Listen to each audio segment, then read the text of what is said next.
Merci. 9h30, 11h sur Europe 1. Culture Média. Thomas Hill. Et vous le savez, on démarre cette émission avec la session de rattrapage de Jean-Luc Lemoyne. Et Jean-Luc, nous recevons donc aujourd'hui Sébastien Toen pour Faites-nous rire. D'accord, donc on n'a pas d'invité aujourd'hui. Bah si, on a Sébastien Toen. Non, pardon Thomas, mais un invité qui vient tous les 2 mois, c'est plus un invité, c'est un chroniqueur. Oui, mais il n'est pas rémunéré. Oui, mais il y a des chroniqueurs qui viennent moins dans cette émission que Sébastien Toen. Après, c'est de sa faute, celui-là, il a toujours une actualité. Faites-nous rire. J'adore ce titre. Là, on fait même plus semblant. On s'embarrasse plus de précautions oratoires pour valoriser les humoristes. Ça va directement à l'essentiel. C'est un peu comme si Top Chef s'appelait Faites-nous à bouffer, nous faites pas chier. Voilà, faites-nous rire. C'est vrai, t'as raison. Il y a un ordre. Alors, le principe de l'émission, des humoristes débutants passent devant un jury de 3 professionnels de l'humour. Évidemment, ça rappelle un peu On demande qu'à en rire de Laurent Ruquier, comme le soulignait Damien Canivez. On doit tout à Laurent Ruquier, si tu veux. Voilà, Laurent Ruquier, il a quand même tout inventé. Prévenu au moins de ce plagiat? Non, parce que je l'emmerde. Parce que ça ne dérange pas. C'est l'intelligence artificielle ou Sébastien Toen. Quelques années après, il a été loin de Canal+. Bientôt, quelques années loin des grosses têtes. Il est quand même très joueur, Sébastien. Il est très joueur. Pas très stratégique, mais très joueur. Et puis alors Jean-Luc, pour votre session de rattrapage, vous avez regardé L'amour est dans le pré. Ça y est, ça c'est l'émission sur les banquiers, L'amour est dans le pré.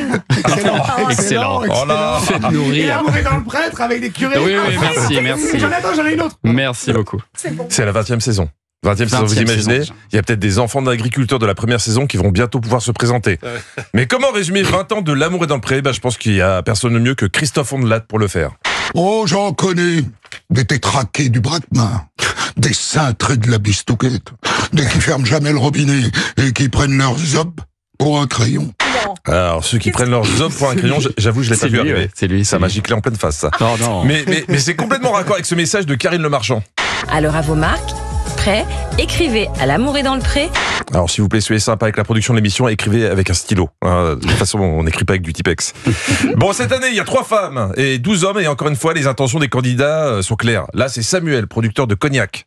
Là, ça fait 7 ans que je suis en jachère. Il est temps de Relancer l'alambic. Relancer l'alambic.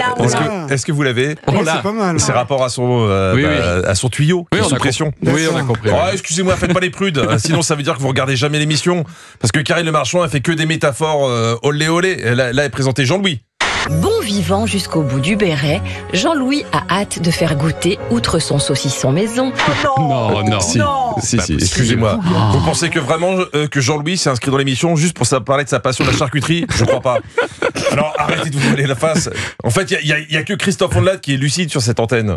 Oh, je sais qu'il y a sur Terre des hommes qui ont la clarinette baveuse et le manche à gigot qui dépasse tout le temps de la casserole. Ça fait beaucoup là quand même, Christophe. Faudrait prendre un peu de repos. Mais du coup, j'avoue, j'ai encore plus envie d'écouter le podcast où il parle de tout ça. À retrouver sur toutes les plateformes, à la rubrique Abbé Pierre. Non, c'est pas vrai, c'était pas le sujet, mais je vous laisse découvrir. Dans L'amour est dans le pré, les candidats ne se cachent pas. Là, c'est Pierrick. C'est important pour toi, tout ce qui est charnel? Ouais, je dis, moi, dans la vie, ce qui est important, c'est le ventre et le bas-ventre. Mais je crois que c'est important que le ventre ne soit pas trop grand pour continuer à voir ce qu'il y a sous le bas-ventre. Sinon, après, t'es obligé de mettre des miroirs au sol. Et c'est beaucoup d'entretien. Karine se déplace chez Jean-Louis, un cultivateur raisonnable qui nous a appris un mot.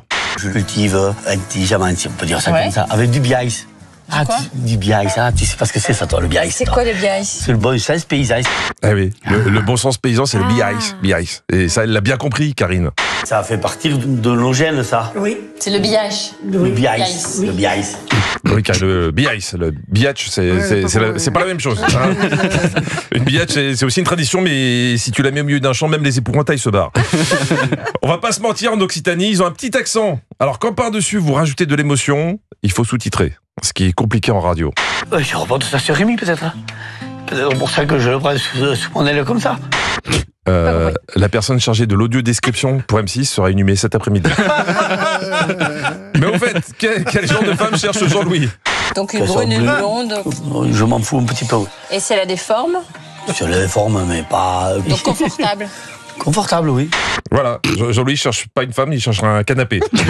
Et si en plus ça fait clic-clac, il l'épouse. La suite des portraits demain. Magnifique, bravo Jean-Luc Lemoyne. Effectivement, on peut l'applaudir.